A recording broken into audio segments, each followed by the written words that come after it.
Hai, welcome to Tasur. Topik pembelajaran kali ini adalah modals.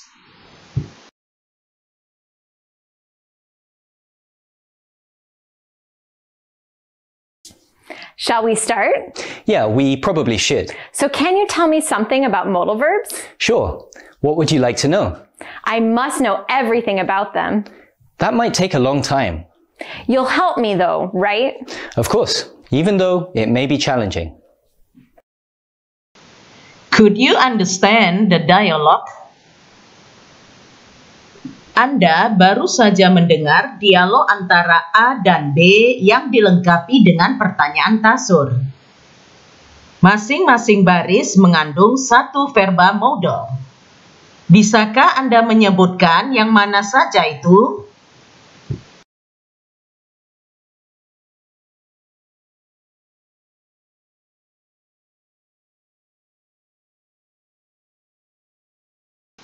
Cermati baik-baik bagaimana aturan penggunaan modal yang benar. Pertama, 9 verba modal terdiri atas can, could, may, might, will, would, shall, should, must. Kedua, verba modal memiliki satu bentuk saja. Tidak ada bentuk ing atau at. Juga tidak boleh menambahkan s untuk bentuk singular orang ketiga. Dengan pengecualian, misalnya, could bisa jadi bentuk masa lampau dari can dalam kasus tertentu saja. Tapi dalam kasus lainnya, could bisa juga digunakan dalam masa sekarang atau masa depan. Demikian juga kiranya dengan might, would, should. Ketiga, verba modal diikuti oleh infinitif verba lain tanpa to. Ingat, infinitif adalah bentuk verba yang sama sekali tidak mengandung fleksi. Keempat, verba modal merupakan verba auxiliary atau verba bantu. Artinya, negatif dibentuk dengan menambahkan not pada akhir verbanya. Jangan gunakan do, does, atau did. Terakhir, pertanyaan dibentuk dengan memindahkan verba modal sebelum subjek, tanpa do, does, atau did.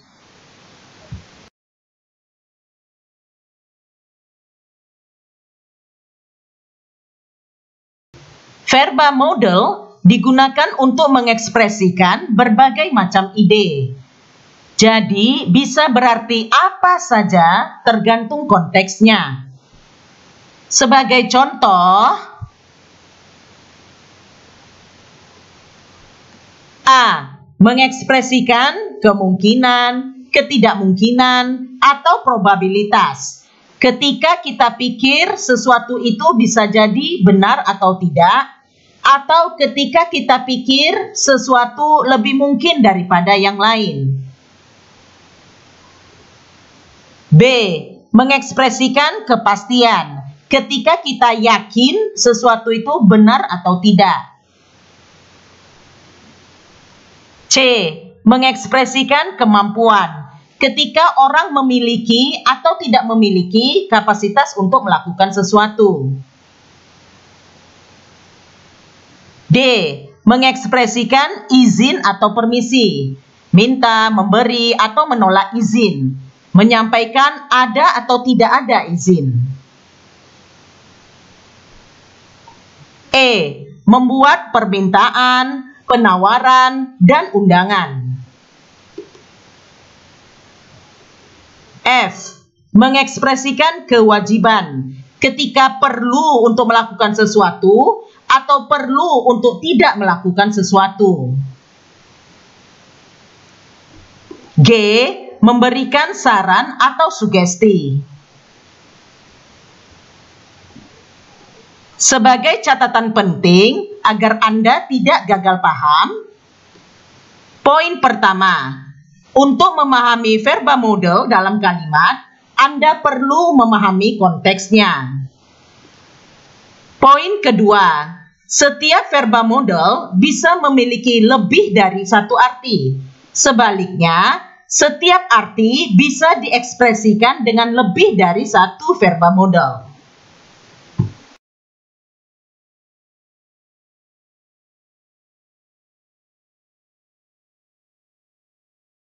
Cermati kasus pertama. Kalimat 1. It must be late. Kalimat 2. You must watch this video. Arti must dalam kasus ini berbeda-beda. Kalimat 1, must mengekspresikan kepastian. Seperti mengatakan, saya yakin sudah malam karena gelap gulita di luar. Sedangkan kalimat 2, must mengekspresikan sugesti kuat. Jadi direkomendasikan untuk menonton video ini saking menariknya. Nah, di sini terbukti bahwa untuk memahami verba modal dalam kalimat, Anda perlu memahami konteksnya. Ini penting karena arti verba modal bisa berbeda-beda dalam konteks yang berbeda. Dan tidak ada kaitannya antar arti-arti yang berbeda dari sebuah verba modal. Sekarang, ucapkan kembali seluruh contoh kalimat-kalimat tadi. Pause video ini bila Anda butuh lebih banyak waktu.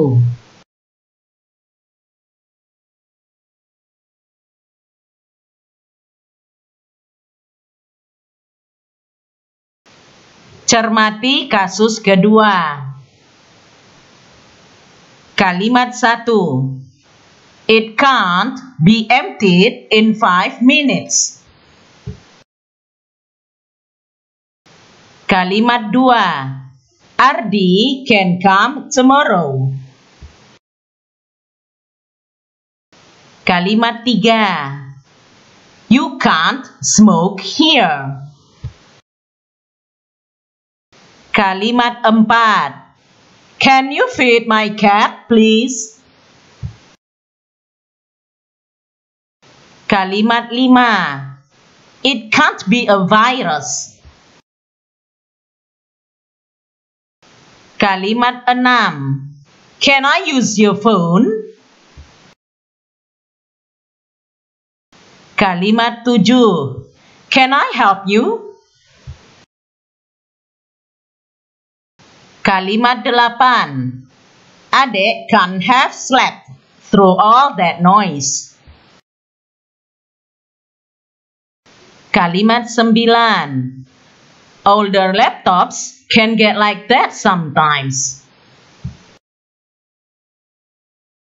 Kalimat 10. What can they be doing? Dalam kasus ini, ada 10 kalimat dengan verba modal can untuk mengekspresikan berbagai macam arti yang berbeda. Kalimat 1 menunjukkan ketidakmungkinan untuk sesuatu itu dilakukan atau terjadi. Kalimat 2 berarti kemampuan dalam melakukan sesuatu. Kalimat 3 menunjukkan tidak ada izin atau dilarang untuk melakukan sesuatu. Kalimat 4 berarti permintaan. Kalimat 5 berarti kepastian, seperti mengatakan, saya yakin itu bukan virus. Kalimat 6 meminta izin untuk melakukan sesuatu.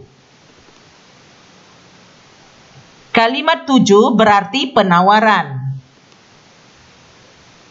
Kalimat 8 seperti menandakan bahwa yakin atau pasti tidak bisa tidur.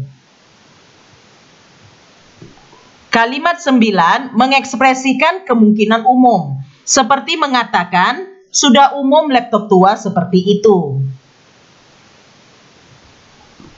Kalimat 10 menunjukkan keraguan atau keterkejutan. Nah, ini baru satu verba model. Can memang contoh ekstrem, karena kebanyakan verba model tidak memiliki lebih dari 5 arti yang berbeda. Bagaimanapun, setiap verba model memiliki setidaknya 2 arti yang berbeda. Jadi, di sini terbukti bahwa setiap verba model bisa memiliki lebih dari 1 arti.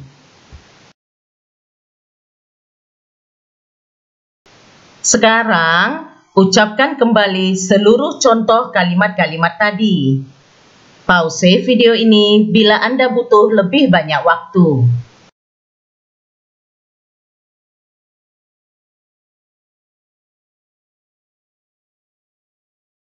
Cermati kasus ketiga. Kalimat 1. The dog may be dangerous. Kalimat 2. The dog might be dangerous. Kalimat 3. The dog could be dangerous. Dan kalimat 4. The dog can be dangerous.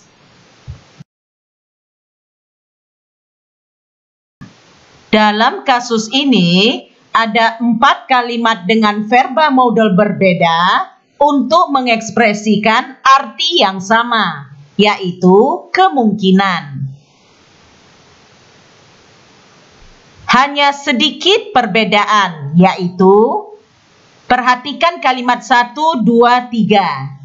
Jika bicara tentang kemungkinan spesifik di masa sekarang atau masa depan, maka bisa memakai may, might, could, tetapi jangan memakai can. May, might, could dalam kasus ini mengekspresikan kemungkinan tapi tidak pasti. Jadi, kalimat 1, 2, 3 dalam kasus ini berarti sama, yaitu mungkin dog itu berbahaya, saya tidak tahu.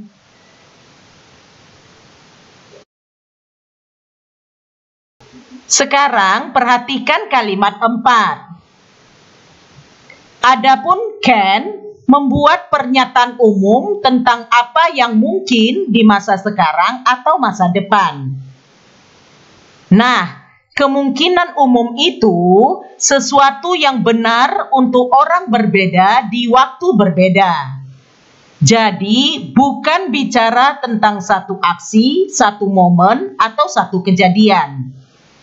Dengan demikian, kalimat 4 dalam kasus ini berarti terkadang dog itu berbahaya, saya tahu. Nah, di sini terbukti bahwa setiap arti bisa diekspresikan dengan lebih dari 1 verba model.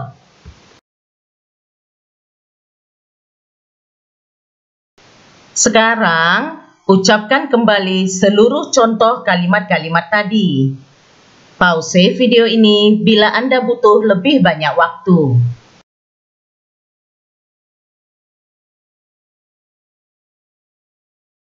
What time are we supposed to be there? 10, I think. But I think we ought to aim to arrive at least 15 minutes before. So that means we have to leave here at, what, 9? We'd better leave earlier. There's a metro strike tomorrow, so the traffic will be terrible. Are we going to drive or take a taxi? I'm not sure we'll be able to find a taxi, so I think driving is best. Anda baru saja mendengar dialog antara A dan B yang mengandung verba-verba semi-model yang paling umum. Bisakah Anda menyebutkan yang mana saja itu?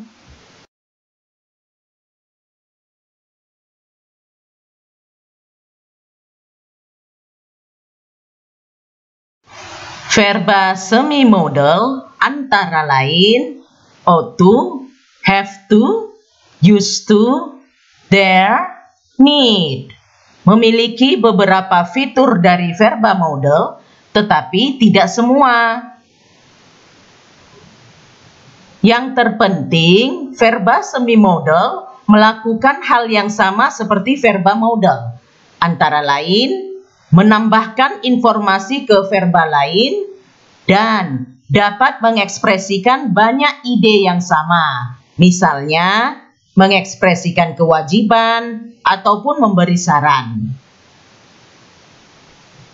Selanjutnya, verba semi-modal tidak mengikuti semua aturan grammar dari verba modal reguler. Sebagai contoh, have to adalah semi-modal dan bisa digunakan dalam tenses atau kala yang berbeda. Ada bentuk masa lampau, had to, dan bisa digunakan dalam present perfect, I have had to. Sebagai catatan penting, mungkin Anda bertanya-tanya, ada berapa sih verba semi-modal? Bisa nggak ditunjukkan daftarnya? Nah, itu tidak bisa dijawab pasti, karena tidak sepenuhnya jelas apa yang membuat sesuatu menjadi verba semi-modal. Bahkan ada referensi yang menyebutkan ought to, have to, used to sebagai verba modal tanpa embel-embel semi.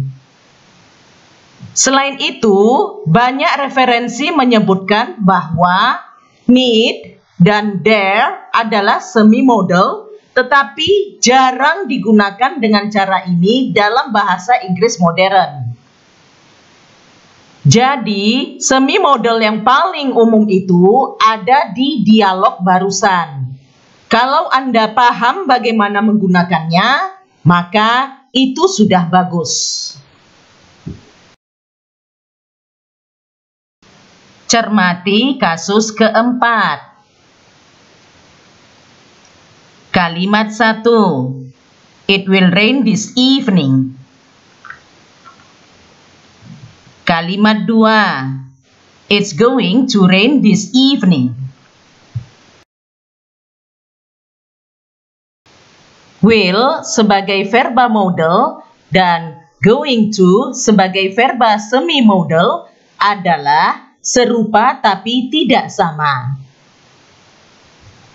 Meskipun demikian, dalam kasus 4 ini, baik will di kalimat 1 maupun going to di kalimat 2 sama-sama mengekspresikan kepastian. Jadi, tidak masalah verba mana yang digunakan dalam kasus ini.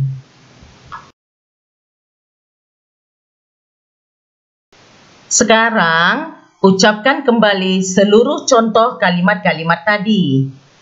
Pause video ini bila Anda butuh lebih banyak waktu.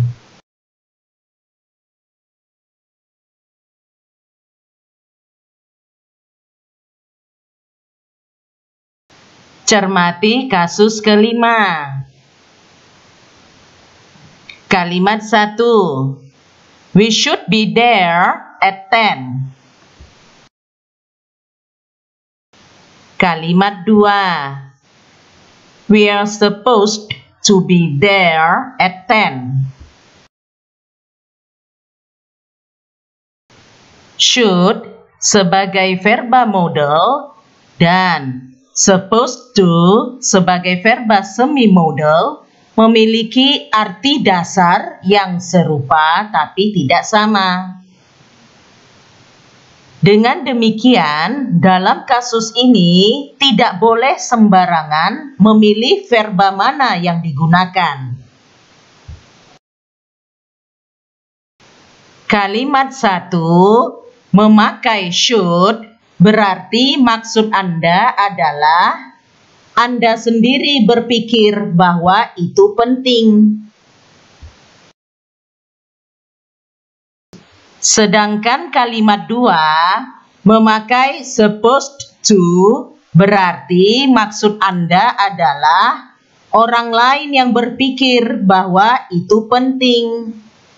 Jadi kalimat 2 menandakan ada orang lain telah menyuruh atau memberitahukan untuk berada di sana pukul 10 dan mungkin itu tidak begitu penting bagi Anda.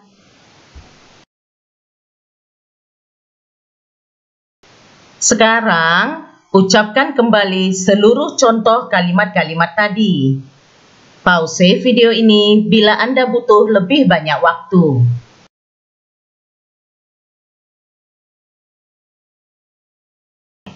Sekarang, kerjakan soal-soal latihan ini ya. Submit jawabannya ke e-learning STMID Logika.